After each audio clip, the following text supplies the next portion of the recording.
entiendo que sois alumnos de primero, con lo cual ni siquiera los que habéis elegido imagen tendréis una visión de lo que hace falta para una producción audiovisual. Pero yo voy a intentar de daros una visión de cuáles son los recursos que son necesarios.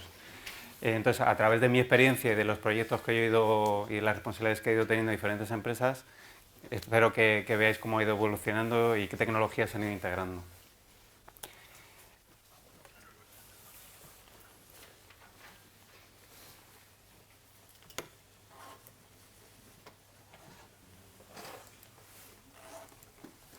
Si empezamos. ¿Pasa con este, no? ¿Pasa, no? No pasa. ¿No pasa? Ahora sí, ahora ya está. Vale. Bueno, la formación académica que tuve es esta.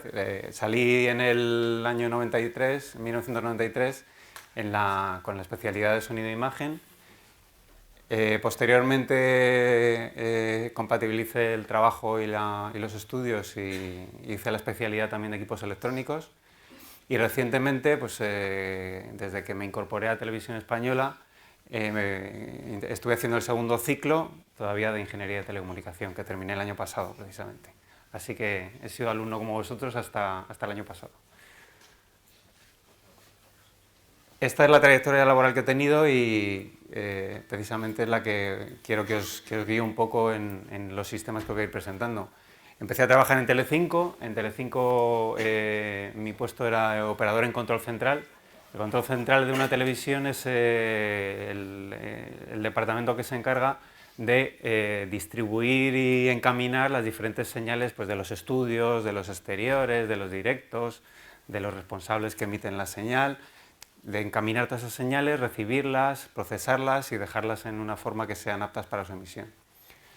Es un sitio donde se trabaja a turnos, es 24 horas, y es un sitio donde te da una buena visión de qué es todo lo que hace falta para hacer una televisión. Pero claro, también es un sitio un poco limitado cuando eres ingeniero, es un puesto más de técnico, con lo cual, pues, en Telecinco no conseguí evolucionar en ese sentido, y entonces me fui a una empresa que se llamaba Vitelsa, todavía existe, que es una empresa integradora y que vende, pues, sistemas de cualquier tipo de producción audiovisual, pues, ya sean cámaras, o te puede montar un estudio, te puede hacer una televisión completa, todo lo que sea. Allí estuve hasta 1997, que me fui a una empresa que se llama Multicanal. Multicanal era la primera empresa que hubo en España dedicada a producir canales temáticos. Los canales, algunos que a lo mejor conocéis, que todavía están hoy en día, pues Hollywood, Odisea, Canal Historia, Sol Música. Esos canales empezaron a producir en Multicanal, y fue la primera empresa que se dedicaba a hacer ese tipo de canales para, en aquella época, operadores de cable. Posteriormente ya surgieron otros clientes. En el año 1999 me fui a Antena 3 a llevar la gerencia de desarrollo y tecnología, donde fuimos haciendo proyectos, pues, de innovadores en lo que era ruptura con respecto a cómo se estaba haciendo la televisión hasta ese momento, los medios técnicos.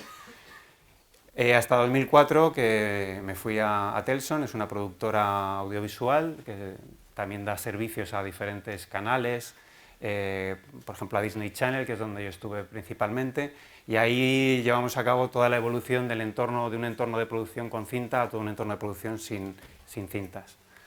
Y desde 2008, pues, estoy en Radio Televisión Española como responsable de la parte de TDT. Con lo cual, pues, si tenéis algún problema con la TDT, la culpa es mía. En lo que es la producción audiovisual, vamos a ver cómo ha ido evolucionando la parte hacia el final. Es decir, cuando tú tienes un producto, quieres hacer un producto, un programa, ya sea un programa grabado o un programa en directo, hay una fase de preproducción, es decir, hay un guión o hay una escaleta en lo que la gente que elabora el contenido ha pensado qué es lo que tiene que intervenir, qué es lo que tiene que ocurrir en esa escena, en ese programa, en ese concurso, y a partir de ahí, pues, el departamento de producción lo que hace es un desglose de todo lo que hace falta para llevar eso a cabo. En cuanto a recursos humanos, la gente que va a operar o que va a preparar todo lo necesario, y a recursos técnicos, desde figuración, coches que puedan salir en escena, las cámaras para grabar, dónde se va a grabar, dónde se va a montar todo ese producto, y luego pues eso es la parte de postproducción y luego ya la parte de emisión. Es decir, una vez que el producto ya está completo, hay que emitirlo, ¿no? Si no se va a emitir, pues en la televisión no sirve para nada. Entonces voy a enseñaros a través de los proyectos en los que yo he participado cómo se ha ido evolucionando. Primero a través de sistemas de edición no lineal, es decir, que permitían montar un programa a partir de lo que se va grabando con las diferentes cámaras, los servidores de vídeo, que son los que se encargan ya de reproducir el contenido final o los contenidos que hacen falta para, pues, en un informativo, por ejemplo. Una multicontinuidad, que es un sistema que hace falta para emitir diferentes canales de televisión desde un mismo sitio. Un sistema digital de noticias, toda la infraestructura necesaria para producir un informativo y todas las noticias que veis ahí.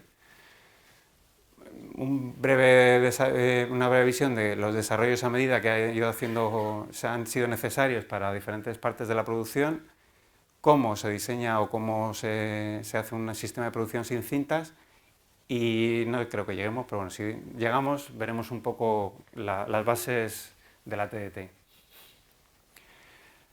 Toda la evolución de todos los sistemas que os he apuntado son gracias a dos aspectos. La digitalización y la compresión. Es decir, hasta los años 90, sobre todo, casi todo el procesado, casi todo el tratamiento de la señal era analógico. Todo se generaba analógicamente, todo se trataba analógicamente, no había ceros y unos por ningún lado. Empezaron a aparecer equipos que ya lo que hacían era tratar las señales analógicamente, tanto en su entrada como en su salida, pero internamente ya pues podían convertirla a digital, hacer algún pequeño procesado, pero volvía a salir en analógico. Entonces, esa digitalización que proporcionó pues una capacidad de mayor procesado, es decir, se podían hacer más cosas con el mismo equipamiento, porque el tratamiento digital era más barato, te basabas en la evolución que iban teniendo los chips y los equipos de procesado, y un menor coste, porque esa tecnología era mucho más barata que hacerla de forma analógica. Eso por un lado, es decir, ya tratamos, en vez de tratar la señal analógicamente, la tratamos digitalmente. Y por otro lado, una señal de vídeo, para los que supongo que lo sabéis, pero por si no lo sabéis, una señal de vídeo se compone realmente, pues, de forma habitual, de 25 imágenes por segundo. Es decir, una cámara captura 25 imágenes, una cada 25 segundos, y eso es una señal de televisión. Eso se guarda y luego se emite. Entonces, la señal de televisión en una resolución estándar, si no hablamos de HD, vamos a hablar de resolución estándar, son 720 píxeles de horizontal por 576 de vertical. Entonces, toda esa información había que tratarla, aunque fuera digitalmente, cada muestra con 8 bits para cada color, para rojo, para verde y para azul. Eso era una cantidad de información importante. De manera que una señal digital pues, podía tener una tasa binaria aproximada de unos 180 megabits por segundo, más o menos, de información útil. Entonces, eso seguía siendo para la época una cantidad de información brutal. Entonces, ¿qué se hace? Los sistemas informáticos todavía no eran capaces de mover esas cantidades de datos y de almacenarlos eficazmente, entonces se aprovecha los estudios de compresión espacial y temporal, es decir, las imágenes, todas estas imágenes que vamos capturando, una 25 parte de segundo, una imagen y la siguiente son muy parecidas. Muy parecidas en cuanto a... Se aprovecha dos compresiones. La espacial, es decir, tú tienes una imagen y cuando es un partido de fútbol, pues hay una gran parte que todo esto será verde, es un césped muy igual. Entonces, el sistema detecta para comprimir, detecta que esta parte pues, es prácticamente igual que esta, o prácticamente igual que esta. Entonces, no envía otra vez toda esa información. Lo que hace es referirse a, oye, de la imagen anterior, esta la hemos enviado completa, esta dice, de la imagen anterior, lo que estaba aquí, pues realmente es muy parecido. Y entonces solo emitimos una de las partes. La compresión temporal que hace, aparte, la espacial reduce lo que son similaridades en las proximidades. La temporal es respecto a la anterior o a la posterior. Como un cuadro es bastante similar al anterior, pues no emitimos toda esa información. Pues con eso, ¿qué conseguimos? Pues que cada vez tengamos que tratar menos información. Y eso es lo que permite que podamos ir introduciendo mejoras de mayor capacidad o nuevos servicios con los mismos equipos.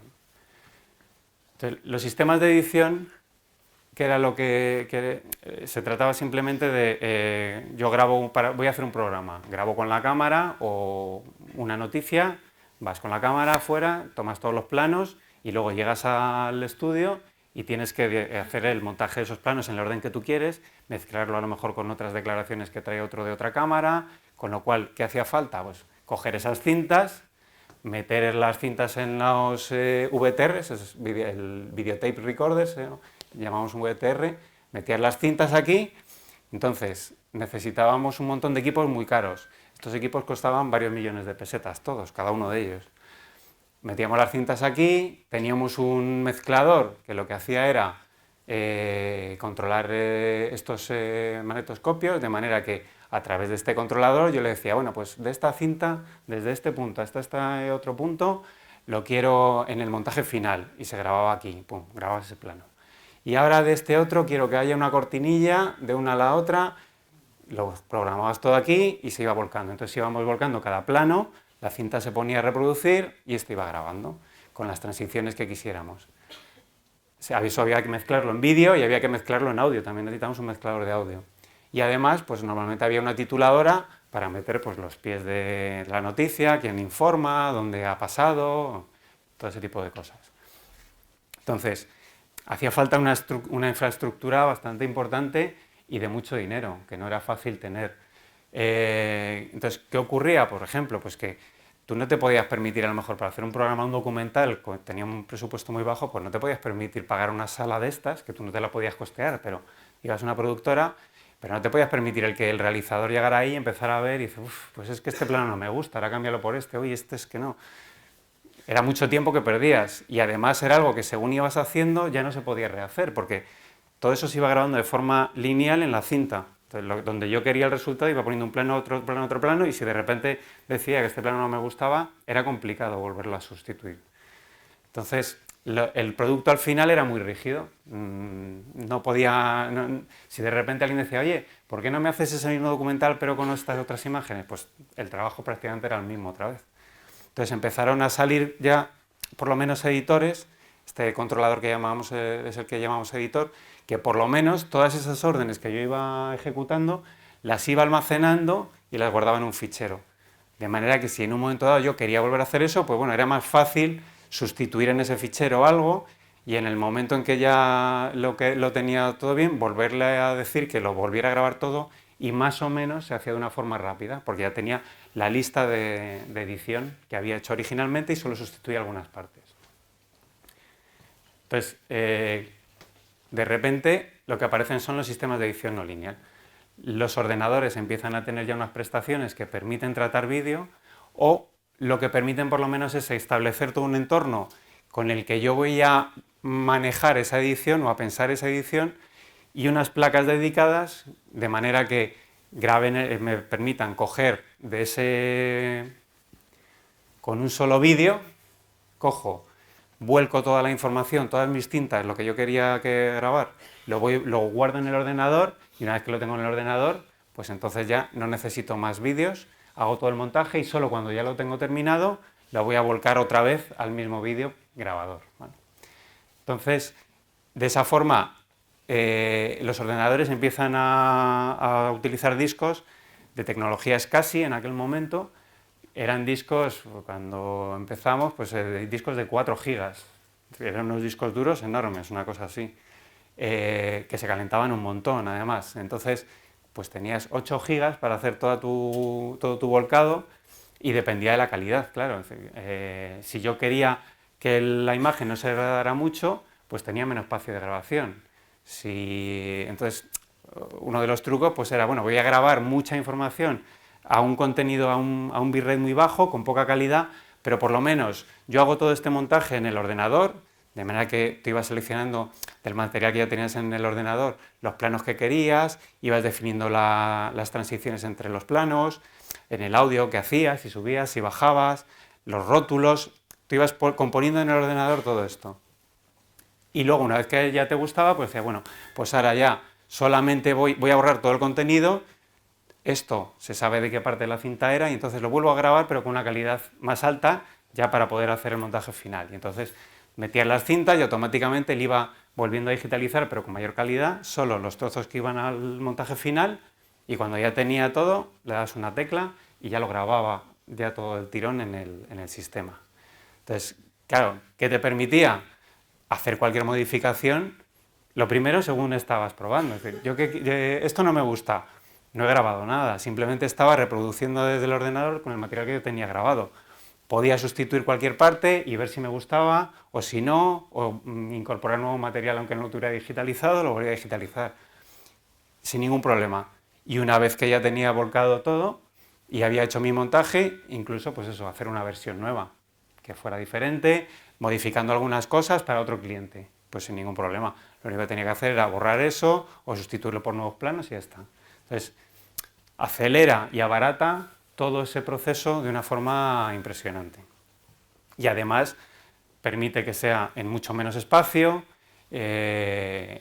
con lo cual, pues esto que hasta este momento para hacerlo te tienes que ir a una productora y gastarte un dinero importante, pues resulta que de repente puedes hacerlo en tu casa en una habitación.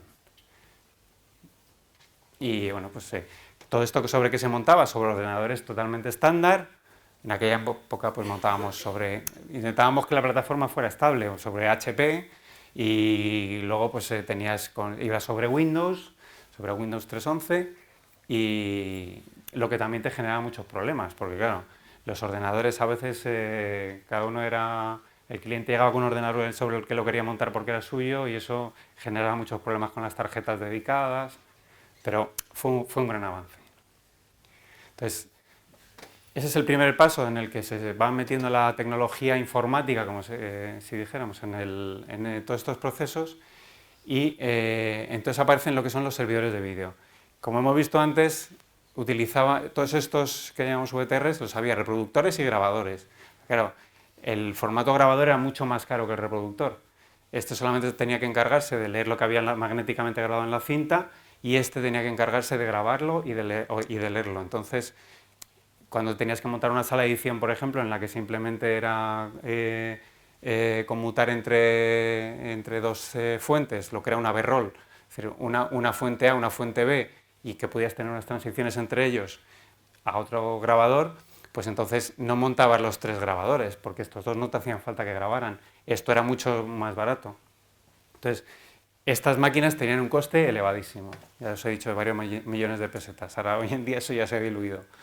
Pero estos equipos se utilizaban tanto aquí como se utilizaban en las emisiones. Es decir, una vez que yo tenía ya la cinta lista para emitir, pues tenía que tener un equipo en emisión que me reprodujera la cinta. Entonces, en emisión tenía que tener varios de estos, porque de uno tenía que salir el programa, de otro tenía que salir el anuncio, de otro tenía que salir el siguiente anuncio, de otro una promoción, porque tenía que dar tiempo entre que se metía la cinta se posicionaba en el punto, porque no era un acceso, era un acceso lineal, había que rebobinarla hasta el punto que se tuviera que emitir. Entonces, eso me hacía que necesitara muchos. En las unidades móviles, por ejemplo, pues igual, en las unidades móviles hacía falta un grabador de estos por cada cámara de la que yo quisiera dar una repetición, por ejemplo, en un partido. En noticias, en los entornos de informativos, pues hacía falta una sala con un reproductor y un grabador al menos para cada noticia que yo tuviera que estar montando en paralelo. Si había habido algo importante a las 12 y todo eso tenía que salir a las 3, pues a la 1:30 o a las 2 tenían que estar a la vez montando 4 o 5 personas, con lo cual había que multiplicar todo esto por 4 o 5. Entonces, los costes eran muy elevados. Por eso solo había 6 cadenas en aquella época, 6 televisiones. Entonces, los fabricantes empiezan a diseñar sistemas que sean capaces de, en el mismo espacio que teníamos un VTR, tener varios grabadores y varios reproductores, de manera que yo pueda en ese mismo sistema grabar y reproducir. Y además con la ventaja de que el contenido que yo grabe una vez lo puedo reproducir simultáneamente porque ya está en unos discos duros que no tienen ninguna limitación, el acceso concurrente. Luego veremos en noticias cuál era la limitación de las cintas. Entonces, aparecen los primeros servidores basados en componentes informáticos que lo que tienen chasis diseñados especialmente para el tema, pero que ya empiezan a utilizar pues, discos duros de los empleados en cualquier sistema informático. ¿Cuál es el beneficio de eso? Que se van abaratando los costes y además la evolución que van teniendo esos discos duros para el mercado general, tú te vas aprovechando también de eso. Es decir, cuando empezamos a montar los primeros servidores, era el profile que veis aquí, era este tamaño más o menos era el mismo que el del VTR, eran unas 5 unidades de rack que venían a ser algo así, ¿no? Con un fondo, una cosa así. Entonces, ¿qué ocurre? Pues que venían con 8 discos casi de 4 gigas.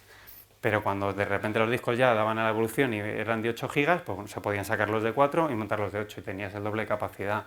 De 8 a 16 igual, y así es decir, según la tecnología iba mejorando, íbamos sustituyendo los discos duros, que eran de este grosor más o menos, y eso te iba dando que tu equipo se fuera actualizando a un coste razonable con respecto a lo que era anteriormente.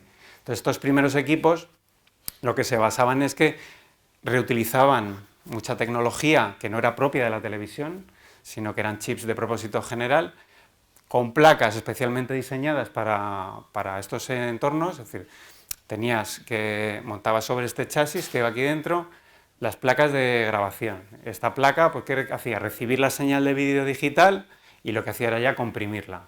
La comprimía, como hemos dicho, temporal y espacialmente, o solo espacialmente, porque la compresión temporal en aquel momento era un problema para editar. Si yo las imágenes no las tengo guardadas completamente, cuando quiera hacer una grabación, ¿qué pasa si quiero empezar aquí, pero esta imagen no la tenía completa?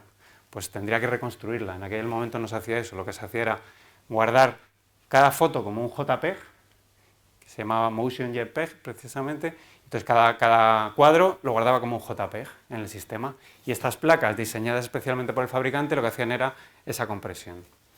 Entonces el fabricante eso se iba aprovechando de los desarrollos, pero siempre tenía módulos propios que eran dedicados y diseñados por él.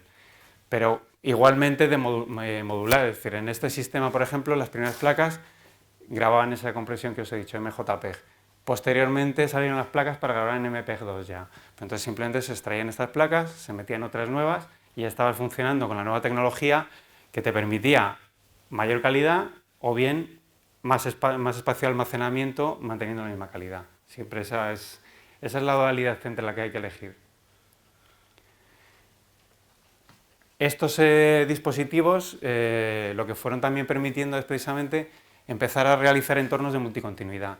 Una continuidad es el departamento que se encarga de proporcionar la señal de televisión tal y como tiene que ser emitida. Es decir, combina los diferentes programas, los directos, la publicidad, las promociones.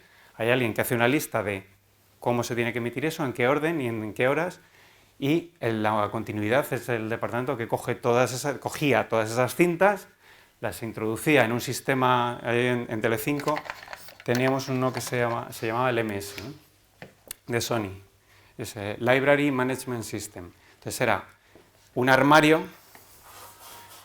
que podía medir pues 10 metros o algo así de largo y unos 3 metros de profundo, y que tenía, pues tenía en todo este lado un montón de VTRs, de esos Betacam que hemos visto, pues 6 a lo mejor o así, y todo el resto, pues lo que era estanterías de cintas. Se iban metiendo las cintas, cada cinta tenía un código, una etiqueta de barras. Entonces tú las introducías aquí en el sistema, él llegaba a un brazo, leía la identificación de la cinta, la tenía controlada y sabía a qué estantería la llevaba. Cuando el sistema ya generaba esta secuencia temporal, ya sabía que el departamento nos dice qué es lo que tenemos que emitir en cada momento, pues automáticamente a la robótica se le iban dando las órdenes de ahora quiero emitir la cinta tal a partir de 1 hora a 1 hora y 10. Una cortinilla de 10 segundos, por ejemplo. Pues el sistema cogía la orden, iba un brazo, un robot, cogía la cinta de aquí, iba al VTR, la metía y el sistema de automatización le daba la orden al VTR para posicionarse en el punto y estar listo para que en el momento que a lo mejor este otro vídeo terminado de reproducir, hasta donde tenía que reproducir, que empezara el otro. Y había el mezclador que tendríamos después, pues ya realizaba la conmutación de una señal a la otra, ¿vale? Todo eso era la automatización que iba gobernando todo esto. Esto era carísimo, o sea, el coste era desproporcionado y el mantenimiento que requería también muy alto. Primero porque era un sistema mecánico de un robot que iba a una velocidad tremenda. Es decir, esto, para que os hagáis una idea, cuando se abría una puerta, esto tenía puertas de acceso, que había alguien dentro, pero en el momento en que abrías la puerta el brazo se paraba, porque si ese brazo pegaba a alguien, no, le podía matar. Entonces, todos estos VTRs que teníamos aquí, había que mantenerlos, había que limpiarles las cabezas, porque se va depositando óxido de las cintas en las cabezas y eso va fallando. Eso se veía antes muy bien, ya no se ve, pero sobre todo en los informativos, que eran donde estaban los sistemas que estaban más currados, a lo mejor veías la imagen y se veían así como de repente desgarros blancos en los perfiles, pues eso era cuando un VTR tenía las cabezas sucias y tenías que estar continuamente haciendo un mantenimiento importante. Todos los sistemas mecánicos, el problema que tienen es que el mantenimiento que requieren es muy elevado. Entonces, esto era lo que era necesario para hacer una continuidad en condiciones de un canal importante. ¿Qué pasa? Que era carísimo, entonces no te podías plantear hacer más canales, el coste era desproporcionado. Pero, ¿qué ocurre? Que cuando llegan los servidores, pues, ¿qué podemos hacer? Oye, todo esto ya no me hace falta. ¿Qué hago? Pues a lo mejor puedo tener aquí los programas largos, las películas solamente, y oye, todos los que son la publicidad y las promociones, que es el material pequeño, que tengo que estar moviendo continuamente, que es tengo que andar rebobinando, tener muchos vídeos listos porque se van sucediendo un anuncio tras el otro, pues lo tengo a lo mejor en un servidor de estos, todos, y entonces a través de en ese servidor, que puedo tener a lo mejor con 3 salidas en el mismo espacio que decíamos y un canal por el que grabo, pues en vez de meter las cintas aquí para que el sistema las guarde, lo que hago es cojo la cinta y voy guardando en el servidor los diferentes anuncios, las diferentes promociones, las voy guardando ahí en el disco. ¿Y luego qué hago? Pues simplemente por uno de estos canales le voy diciendo que reproduzca una detrás de otra. Entonces ya no me hacen falta tener, para la salida de publicidad y de promociones de este canal, no me hace falta tener 3 o 4 VTRs, porque tienen que andar conmutando entre cintas muy cortas, sino que lo que hago es precisamente tener todo ahí. ¿Qué pasa? Pues que tengo a lo mejor otro canal para hacer otro canal de mi servidor para hacer otra televisión y otro canal aquí que pueden estar tirando incluso de los mismos anuncios, de las mismas promociones, no hay ningún problema. Yo aquí las cintas, si quisiera sacar, por ejemplo, varios canales de televisión del mismo sistema, si el mismo anuncio lo tengo que poner en las dos cadenas a la vez, tendría que tener dos, bueno, a la vez a lo mejor no, pero si va con un cierto decalaje muy corto, no lo puedo llevar al mismo VTR. Entonces tendría que meterlo 2 veces. Todo ese tipo de problemas se va solucionando así. Entonces, esto permite que se vaya abaratando y es lo que hace que podamos hacer sistemas de multicontinuidad, ¿vale? Además, bueno, pues normalmente también en una continuidad tienes tituladoras para poder hacer un rótulo, para poder insertar el logo, y necesitas un montón de monitores en los que tenías que estar viendo cada una de estas fuentes. Yo tenía que tener en mi panel de monitorado un monitor para cada uno de esos VTRs.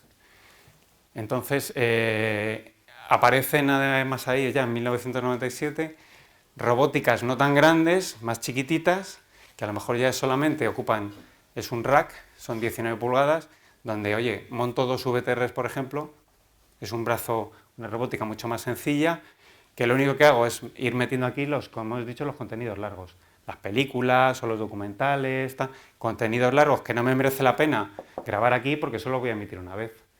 Entonces, lo tengo aquí, lo voy reproduciendo, cuando llega el corte de publicidad, ¡pum!, conmuto al servidor. De aquí reproduzco todo el material corto y cuando ya vuelvo a la película, ¡pum!, sigo reproduciendo desde aquí. Entonces, se abarata muchísimo todo esto. Evidentemente, por la necesidad o por la posibilidad, pues van apareciendo empresas que cada vez van haciendo que el mercado de la televisión temática suba. Multicanal ya, como os digo, es la primera que entra en ese negocio, pero sobre todo ellos proporcionan los canales a operadores de cable, que hoy en día todavía subsisten, y luego pues empiezan a aparecer ya canal satélite digital, vía digital, que es lo que desemboca posteriormente ya en Digital Plus o lo que os conocéis como Movistar Plus. Entonces ya son empresas que producen decenas de canales. Algunos los hacen ellos, los producen ellos mismos, pero otros, pues empresas como Multicanal pues, se los proporcionan ya empaquetados. Posteriormente, lo que se hace ya es entrar en la digitalización de los servicios informativos, ¿vale? ¿Qué pasaba en los servicios informativos? Pues hasta finales del siglo XX era, como os he dicho, alguien iba a grabar con una cámara, como de este estilo, eran mucho más aparatosas antes, con su cinta, hacía la grabación, volvía a los estudios y entonces montaba la noticia.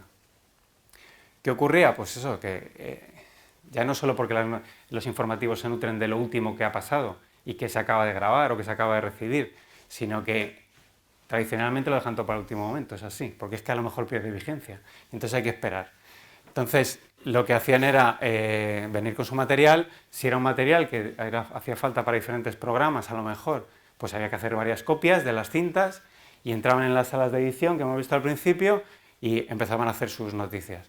Una vez que las tenían todas ya montadas, pues iban y tenían una robótica de este estilo también, que era la que iba reproduciendo todas las noticias una detrás de otra, con los pasos al estudio. Entonces, necesitabas, pues a lo mejor para informativos, pues 6 salas de edición o cosas así, más alguna de postproducción, porque cuando querían hacer algo más importante, con unos equipos muy costosos. Entonces, en el momento en que todo esto se pasa a un entorno digital, pues se eliminan duplicidades, es decir, esa cinta yo cojo, la digitalizo en un servidor como el que hemos visto antes y automáticamente ya cualquiera que la necesita o la reproduce desde ahí y la utiliza, o bien se la puede transferir por una copia a otro sistema que esté usando. Ya no necesitamos la copia física, con lo cual todo se acelera y además pues permites eso, el acceso simultáneo. Entonces, esto es más o menos cómo estaba organizado el sistema digital de noticias que se implementó en Antena 3. Esto que veis eran los servidores que os he comentado, servidores de vídeo. La gente llegaba con sus cintas, las metía en los vídeos, allí en la propia redacción estaban distribuidos y entonces desde su puesto pues controlaba el magnetoscopio y decía, bueno, quiero digitalizar todo esto, pum, pum, pum. Automáticamente lo volcaba y entonces ya lo tenía disponible cualquiera para hacer el montaje de la noticia. Incluso para simultáneamente a lo mejor estar haciendo 2 editores diferentes versiones. También que había, pues había otro servidor que lo que se encargaba era de grabar las noticias de agencias. Las noticias de agencias son las que te dan externamente, como Reuters o APTN, donde tú no tienes tus corresponsales, donde no llegas, pues te proporcionan las noticias ya hechas entre comillas, es decir, un montón de imágenes con las que tú puedes montar tu propia noticia, pero no son imágenes tuyas propias. Entonces, todo eso estaba en diferentes servidores interconectados por un switch que permitía transferirse entre ellos los contenidos. Entonces la gente grababa, montaba su pieza desde su propio PC, en el propio PC lo ocutaba además con un micrófono y todo eso, cuando una vez que ya lo tenía hecho, decía ya está listo, pum, y lo enviaba al servidor de emisión, que era el servidor que tenían en el control de informativos desde el que iban lanzando una noticia tras otra.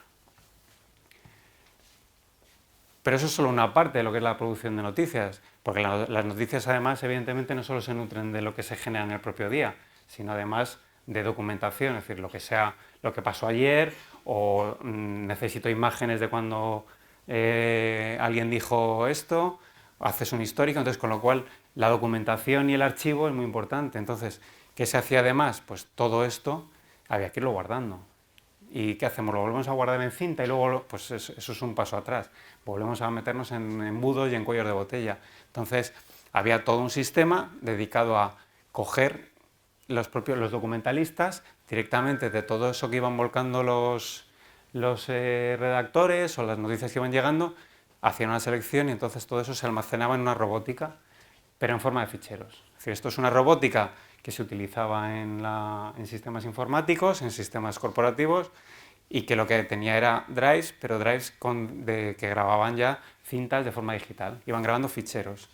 Se iba haciendo una selección y se iba enviando. De manera que cuando alguien quería montar una noticia y buscar cosas antiguas, pues entonces se iba, consultaba en un servidor, que aquí nos sale, en el que había una copia en baja resolución, en ficheritos de menos calidad, de todo lo que había aquí, podía visionarlo, hacer una selección de las partes que quería integrar en su edición y dar una orden al sistema para que automáticamente cogiera eso que quería y ¡pum!, se lo llevara nuevamente al servidor para poder montar la noticia con todo lo que necesitaba. Eso a nivel de movimiento de materiales y bueno, pues en cuanto a conexión de audio y vídeo, pues estaba todo interconectado a través de matrices y estos servidores, esto es lo que os comentaba, lo que hemos visto antes. Los servidores de grabación, con unas líneas grababan, con otras reproducían, se transferían los contenidos y siempre de todo el material que íbamos teniendo había una copia que llamábamos de browse, que era la de baja resolución, porque teníamos unos cuantos PCs que sí que te permitían hacer la edición con el material de alta calidad, grabar tu locución, pero esos eran unos puestos muy concretos, había como 15, quiero recordar por la redacción, que trabajaban directamente con estos servidores, pero teníamos una copia de baja resolución que permitía a todo el resto de la redacción ir visionando, ir seleccionando material para cuando le llegara el momento de editar. Entonces, en estos sistemas lo que ocurrió fue que los grandes fabricantes pues fueron diseñando sistemas un poco en base a lo que ellos conocían, a todos sus equipos, y entonces iban metiendo siempre todos los sistemas que ellos iban fabricando. Cada uno tiene sus limitaciones, cada fabricante hace más énfasis en unas cosas y en otras, y entonces lo que te encontrabas era con que de todo tu flujo de trabajo que requerías para hacer tu producción, pues a lo mejor el sistema no te lo permitía, ¿no? O tenía ciertas cosas que te limitaban mucho. Entonces, cada vez se tiende a ir a que los equipos son menos propietarios de un fabricante, es decir, empieza a haber sistemas informáticos en los que puedo ir integrando a lo mejor placas y que me permiten hacer lo mismo, y entonces te vas dando cuenta de que es fácil que alguien con cierta experiencia de desarrollo y de integración te haga un sistema a medida como tú quieres, o que tú mismo puedas irlo evolucionando. Entonces, las grandes televisiones se embarcaron en ese proyecto, y es, no voy a dejar que alguien me diga cómo tengo que trabajar porque su sistema tiene esas limitaciones, voy a intentar que el sistema esté como yo quiero y que yo lo pueda modificar. Entonces, empiezan a aparecer ya estaciones de captura, estaciones de reproducción, estaciones de edición de diferentes fabricantes, todo diferente fabricante, y el reto es empezar a poderlo integrar en mi producción, en cómo yo lo voy a usar, y que el material que yo necesito a lo mejor para la gente de programas de El Corazón, pues a la vez es que ahora cada vez utilizan igual casi el mismo material que los de noticias. Pues oye, que esté para todos. Y no tenga que hacer copias, y que cuando quiero irme a la postproducción no lineal, pues igual, no tenga que pasar por un cuello de botella, sino que pueda acceder directamente. Entonces, ese es el siguiente paso que se da. Los almacenamientos, pues igual, es decir, cada vez te hace falta grabar más, tener más material con el que se está trabajando, porque tienes más producciones en marcha. Pues cada vez, al principio los sistemas de almacenamiento utilizaban sistemas muy caros de fabricantes como Clarion, por ejemplo, en aquella época, y cada vez estos sistemas se van abaratando más, entonces yo no quiero tener que depender para ampliar mi capacidad del fabricante de aquel sistema. Ahora hay uno que lo hace más barato y mejor, pues quito ese y lo pongo el nuevo y lo integro. Entonces ese fue el gran reto a principios del siglo XXI. Y entonces hemos visto cómo se empezó a digitalizar las salas de edición, se digitalizan servidores que hagan las funciones de los VTRs de forma más económica y con más capacidad, las continuidades, se digitalizan los sistemas de informativos, que eran, entre comillas, entornos que llevaban una producción más igual, más homogénea. Pero el siguiente paso es ya, vamos a hacer toda la televisión sin cintas. Entonces, ¿qué es lo que ocurre? Pues que tienes que el primer paso es hacer un análisis de todos los flujos de trabajo que se soportan allí. Porque aunque parezca muy arcaico, pero la gente antes estaba muy acostumbrada a que si tenía sus cintas ya podía montar como quisiera. Entonces, todo el problema se limitaba a poder tener la copia de las cintas que necesitabas para montar tu programa. Y a partir de ahí entrar en la sala y ya salías con el producto. Pero aquí el redactor o el realizador que tiene que montar algo no tiene físicamente el contenido. Entonces necesita poder tener el acceso, necesita poder hacer todo el flujo de trabajo sin tener que antes tenía el controlado llevando y trayendo las cintas de quien las necesitaba a quien se las tenía que entregar. Entonces, el principio fundamental era analizar los flujos de trabajo que se hacían con esas cintas en las televisiones. ¿Para qué? Para que el sistema pudiera desarrollarlo todo. Si te dejabas una parte importante en la que al final resulta que iba a haber que hacer una copia en cinta, había perdido el sentido todo lo que habíamos hecho.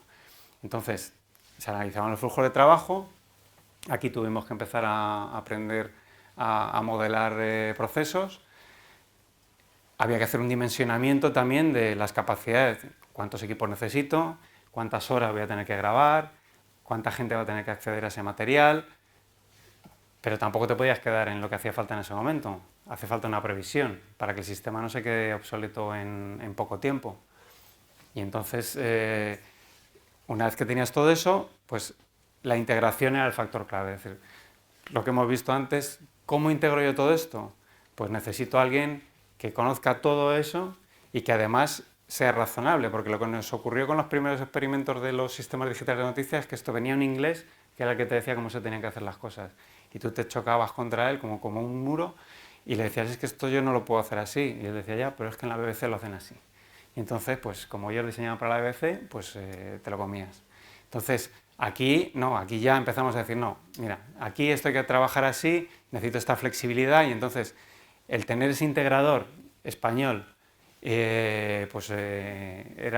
una gran ventaja, porque te entienden y porque la primera idea que tienen de ti es que sabes de lo que estás hablando. Los ingleses siempre su primera idea cuando les hablamos es de tú no sabes de esto, soy yo el que sé, y luego ya al cabo del tiempo pues les hacías ver que no, que tú también les podías aportar algo, ¿no? Entonces, el trabajar con gente en española en ese sentido era en sistemas que tienen que evolucionar o que tienen que, respecto a lo que tú diseñaste inicialmente, a lo mejor en el propio desarrollo del proyecto se ve que han cambiado las necesidades, pues es fundamental. Entonces, por ejemplo, para que os hagáis una idea, pues esto era un flujo de trabajo simplemente a lo mejor de lo que tiene que pasar con una cinta, un programa ya hecho, ya terminado de Disney Channel, desde que llegaba la cinta hasta que se emitía. Pues esto es todo el proceso que podía sufrir. Pensamos a lo mejor pues que digitalizas, pero hay un sistema, el sistema que coge y tiene los derechos, desde el que se tiene que volcar cierta información. Ya estamos hablando siempre de sistemas informáticos. Hay un software que es el que lleva los derechos, hay otro software que es el que lleva la emisión, otro software que es el que lleva toda la gestión de los contenidos que existen en el centro. Entonces, cada uno de esos va llevando una serie de información que tenemos que ir guardando y de materiales que hay que ir generando. Por ejemplo, una serie, a lo mejor en Disney, pues se recibía una serie de 30 capítulos. Esa serie hay que doblarla. Bueno, pues había que llegaba por un lado el material en conversión original y por el otro lado te llegaba el doblaje, pues había que juntarlo. Luego además pues había que generar a lo mejor los subtítulos, solo para España y para Portugal probablemente. Entonces el sistema tenía que automáticamente coger esos materiales, hacer una copia en baja resolución que se enviaba ya por FTP o por internet y a los estudios para que prepararan los subtítulos. El subtítulo, el fichero, es un fichero de texto simplemente, pero te llega y hay que asociarlo con el material. Tiene que estar unido, el sistema tiene que permitir eso, para que luego cuando se va a emitir todo a la vez, pues en la continuidad esté el fichero de vídeo y audio, los subtítulos, para que todo se pueda emitir de forma lineal. Además, luego, eso es a nivel de contenido, es decir, los procesos que te hacen falta para preparar el material.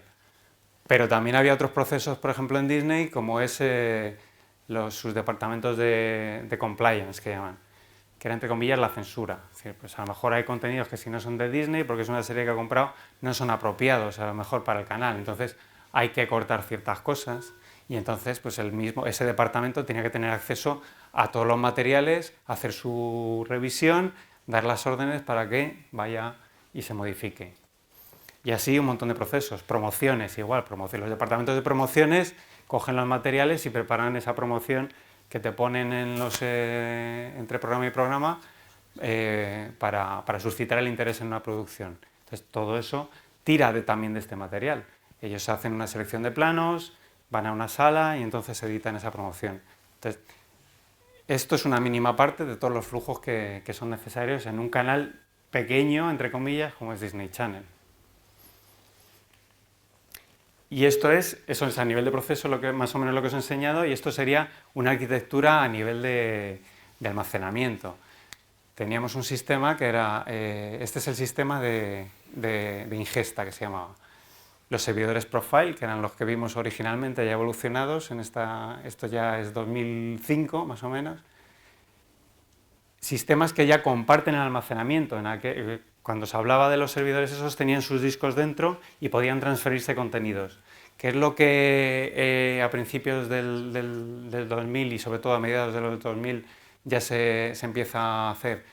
Vamos a poner un solo espacio de almacenamiento, un montón de discos, pero que son accesibles para todos los servidores. Es decir, consolido todo el almacenamiento. Entonces tengo una estructura que es la que se encarga de ir digitalizando y me lo voy transfiriendo hacia los sistemas de producción, los sistemas de robótica que decíamos para almacenar los contenidos. Este es el sistema de continuidad y este es el sistema de postproducción. Es decir, aquí metemos los contenidos originales, aquí los editamos, aquí hacemos todos los procesos necesarios con ellos para enviar a emisión o para guardar para futuras emisiones y este es el entorno de emisión. Pero ¿qué ocurre? Que al principio los materiales, a lo mejor tal y como los grababa los ficheros no los entendía este otro sistema o no los entendía este otro, pues eran formatos distintos. Entonces, aquí, por ejemplo, pues todo lo que se grababa, estos dos sí compartían el formato. Hacía falta cierta precaución para que entendieran los unos a los otros, pero no había que volver a codificar los contenidos. Pero por ejemplo, sí, esto era un sistema que ellos ya tenían y que no era el mismo formato. Entonces, ¿qué había que hacer? Pues introducir servidores, estos en concreto creo que eran Windows, que lo que hacen es leer estos contenidos en el formato original, generar el formato que entiende y guardarlo en la robótica para cuando tenga que ser emitido. Pero además habría que guardarlo en el formato original porque a lo mejor el día de mañana cambio este servidor y ya me vale el formato original, con lo cual hay que mantener ahí el histórico. Y de todo esto, igual que la otra vez que os comenté para el sistema de noticias, siempre se genera una baja resolución, que es la que cualquier persona desde cualquier PC es capaz de acceder y visionar, pues tanto los de promociones para poder seleccionar los contenidos que van a utilizar en su promoción, como esa gente que os comentaba de compliance, de verificación, o esta baja resolución es lo que se enviaba, por ejemplo, también a los estudios para hacer los subtítulos. Entonces, aquí ya todo esto son entornos en los que el vídeo como tal lo vemos aquí en las entradas y en las salidas, pero todo el movimiento interno y todos los sistemas que están implicados son sistemas totalmente informáticos. Entonces, aquí teníamos, todo esto eran servidores Linux, generalmente. Esto era un sistema StoreNext, sistema de compartición de almacenamiento, que tenía pues igual estaba basado en sistemas Linux. Aquí había una base de datos. O sea, tuvimos un problema, por ejemplo, lo fundamental de todo este sistema es la base de datos.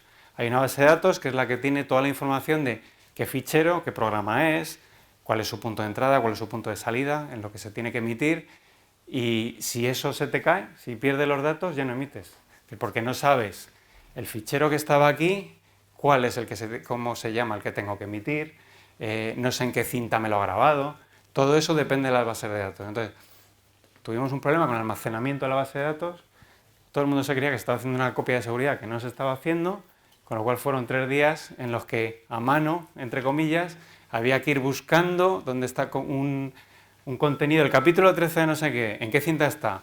Pues no, el fichero se llama tal, vale, ¿y ese fichero en qué cinta de aquí está? Bueno, pues pues manualmente, programa a programa, dándole órdenes a los sistemas para irlo transfiriendo hasta aquí que se pudiera emitir. Simplemente porque no se habían planificado en condiciones las copias de seguridad de la base de datos. Entonces, con las cintas no pasaba.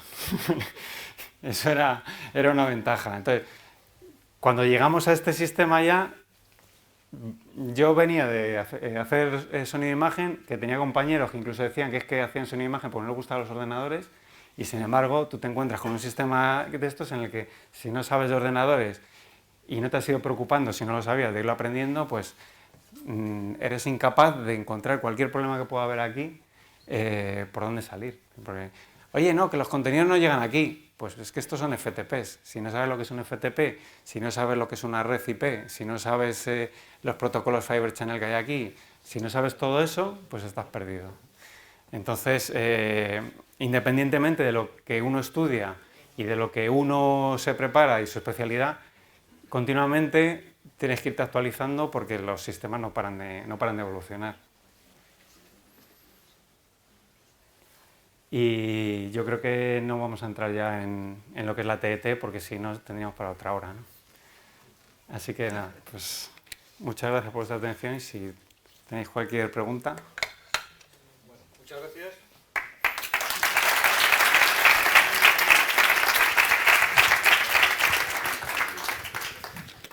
Bueno, ¿alguna pregunta?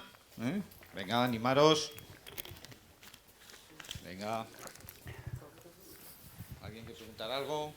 Eso es 2005, ahora que se usa lo mismo. ¿Se usa lo mismo? No, ahora, bueno, las últimas, hasta aquí era la producción, cuando yo lo dejé, ahora ya hasta que pasarme la TDT, era eso, sistemas de almacenamiento, pero tipo Fibre Channel, con transferencias de contenidos. Ahora lo que se está haciendo, por ejemplo, en Televisión Española es ya llevar la producción remota. De los centros territoriales ni siquiera tienen el contenido, lo vuelcan todo a Madrid y a través de los enlaces ahora de las líneas de datos, pues lo que hacen es editar el contenido directamente en Madrid, ni siquiera el contenido está allí. Tiene sus riesgos porque depende del proveedor de las líneas de datos, pero claro, el ahorro de costes, que es lo que cada vez se busca más, pues lo justifica.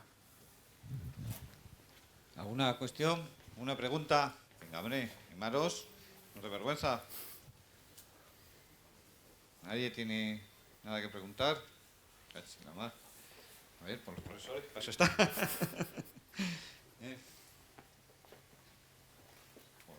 Bueno, tiene mucho éxito. Fernando, te toca. Sí, ¿qué capacidad de almacenamiento tienen ahora estos sistemas? ¿Cuántos gigas, teras?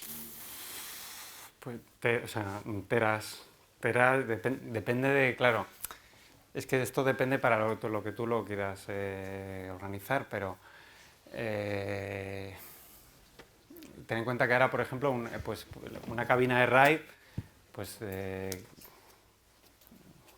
que tiene ya teras, entonces lo que pasa es que tú además, antes estaba muy restringido a lo que te cabía en tu estación donde tú trabajabas, pero ahora como son el sistema de almacenamiento compartido, irlos expandiendo es, según vas necesitando, vas añadiendo cabinas que vas conectando al switch y aquello va creciendo y a mí ya se me ha olvidado, es que antes me lo sabía de memoria, pero por ejemplo el armario este se llama Petasite, ¿sabes por qué es peta? Pero lo que sí es verdad es que al principio fue creciendo el tema de cuánto era la calidad requerida. Pues al principio, por ejemplo, para informativos se utilizaban a lo mejor 25 megabits por segundo. Ahora más o menos se ha estandarizado ya con la evolución HD también, 50 megabits por segundo es lo que es una señal, ya en HD. Entonces, el incremento de capacidad de momento, mientras no llegue el 4K, se ha estabilizado. Y pues hablamos de teras, de muchos teras. Y otra, ya que estoy en posesión del micro, quiero decir, ahora mismo un mismo contenido se ve en diferentes formatos. Lo ves en HD, en resolución estándar, en el móvil, en internet. ¿Realmente está almacenado como un único contenido y se recodifica? ¿Se almacena como muchos contenidos con calidades diferentes? Para cada ventana en la que tú tienes que publicar, sea, tenemos un informativo simplemente, pero por un lado lo emitimos en la TDT y por otro lado luego está en Internet, pero en Internet hay diferentes resoluciones también. O el vídeo on demand, por ejemplo, del HBB o de Movistar, pues para cada uno de esos se genera una copia en diferente resolución. Ese es uno de los... Lo que pasa es que todo eso se hace automáticamente ya hoy en día. O sea, antes tú necesitabas para cada copia que tenías que dar hacerla tú manualmente, pero hoy en día ya se crean lo que llamamos perfiles, es decir, para un contenido cuando se publica se generan automáticamente todos esos perfiles. Todas estas estaciones de transcodificación cogen el fichero original y empiezan a generar los diferentes formatos que tú quieres. No sé si tenías una transparencia detrás de la que se veía un poco el sistema global desde la parte de emisión, no la parte de TDT, sino después de lo que me habías puesto. Si no se veía alguna, se veía un poco el esquema global de la parte de producción, emisión. No sé. Esto es solo TDT. Bueno, o sea, es todo TDT de la parte de transmisión. No, que veía una que parecía que había una. Vale. Una pregunta. A ver, dado que lo primero que estudiaste fue ingeniero de sonido e imagen, luego sistemas electrónicos, has pasado por, dentro del ámbito de lo que es la televisión, yo creo que has pasado por todos los ámbitos posibles. A mí sí me gustaría que, lo acabas de decir ahora, ¿no? La importancia que tienen los sistemas informáticos en el trabajo de la ingeniería de telecomunicación en general, o audiovisual en este caso, ¿no? Y lo digo simplemente por una especie de extraña sensación que a veces le queda a alguien que está diseñando planes de estudios, que los diseña con una intención relativamente buena y que considera que un ingeniero de telecomunicación, independientemente del ámbito en el que luego vaya a subsistir, necesita de los sistemas informáticos y necesita saber qué son las redes de ordenadores, cómo se comunican los diferentes sistemas con los que puedes trabajar. Y bueno, desde algún punto de vista, pues ya lo has comentado, ¿no? Pero la importancia que tiene que, independientemente de qué es lo que estés estudiando, esto es fundamental para todos, ¿no? Y a mí sí que me gustaría que no seamos nosotros desde dentro de la escuela, sino que venga alguien de fuera que nos diga, pues, ¿a que esto no lo estudiaste en su momento? No, yo por ejemplo, sistemas operativos, por ejemplo, pues yo no lo estudié, pero me he tenido que pegar y luego empaparme por mi cuenta, pues de Windows evidentemente, pero Windows NT, que era un sistema ya no doméstico, Linux por supuesto. Es decir, hoy en día, si no sabes manejarte en Linux, no te digo ser un conocedor de Linux, pero los comandos básicos, lo que era Unix, tienes que saberlos, porque es que cualquier sistema, en cualquier ámbito que te encuentres, va a haber un Linux porque son los sistemas más baratos para hacer un montón de cosas. Entonces, pues tienes que saberlo, por lo menos manejarte.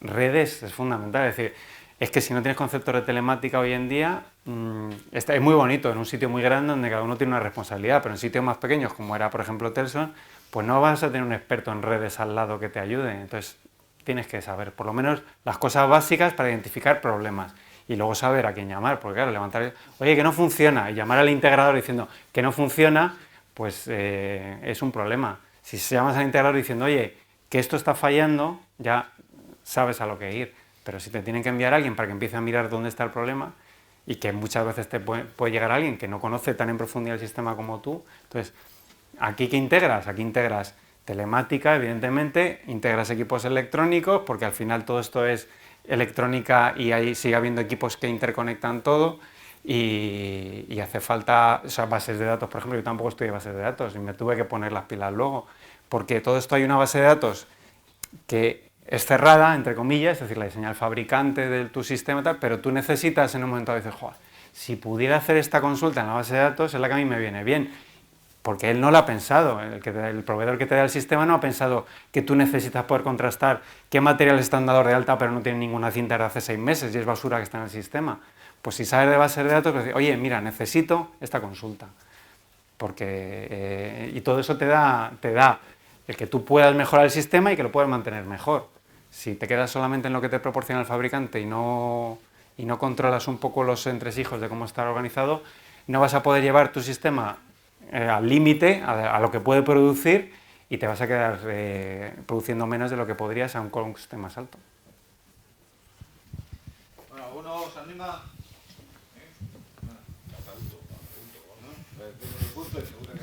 Bueno, pues, muchas gracias, nada, Ignacio, por tu presentación y nada. Y a vosotros, pues ya sabéis, queda simplemente acabar el último tema. El jueves se acaban las autoevaluaciones y el viernes se abre la evaluación del último tema. Y ya sabéis, para enero tenéis que entregar la página web finalizada. Os avisaremos a través de la plataforma como siempre y espero que todos superéis la asignatura sin ningún problema.